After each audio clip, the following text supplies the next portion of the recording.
Welcome back to another week of 52 Weeks of Gaming. This week I decided that it would be best to play a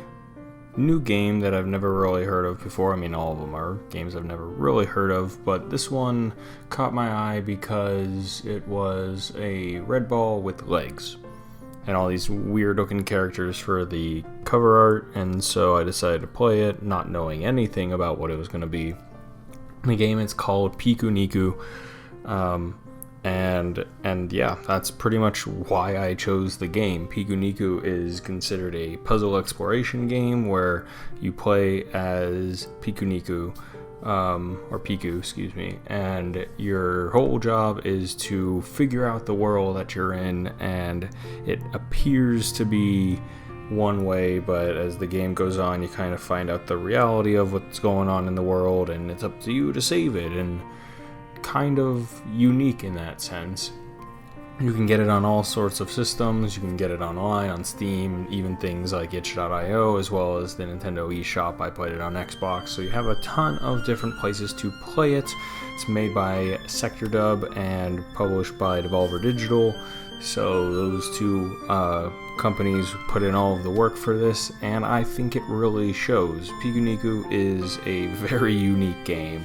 and with its art style and the character movements and just overall how the game works. From the very beginning you kind of learn that you have to like push boulders out of the way and kick things in order to go and move them, and it's kind of this like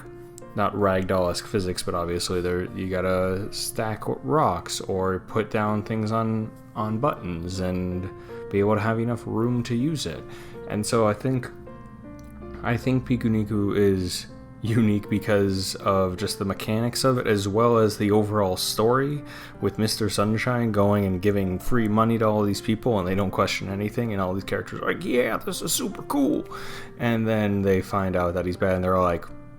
well, that sucks.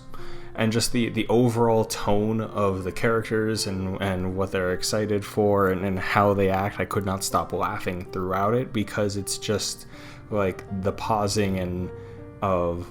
how the characters act is ridiculous. The whole thing is overall ridiculous, but in a great sense, because it's simple, it's easy enough to go and play through and beat and figure out, but it's complex enough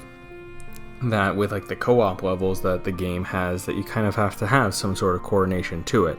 and once you figure out the mechanics to it, you could breeze right through it without any sort of issue.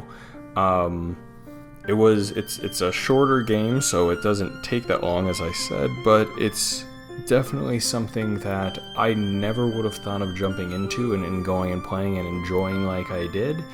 And that's something that I gotta give a hand to SectorDub for making a game about, is something that is very quirky, this world that isn't exactly what it seems, and like the plot twists and reveals for how simple of a game this is to go and happen, and it's just a lot of fun, and I had a lot of fun playing it and going and making a face for a scarecrow or a t-shirt, and that's from this tree, and just the overall idea of like these people are fine with getting money and they're losing all their resources, but then you have to help a revolution, spoiler alert, and kind of fight the person who's giving money and then find out his whole story. But I'm not going to go and spoil exactly what all of that is, because it's a lot of fun, and it's something that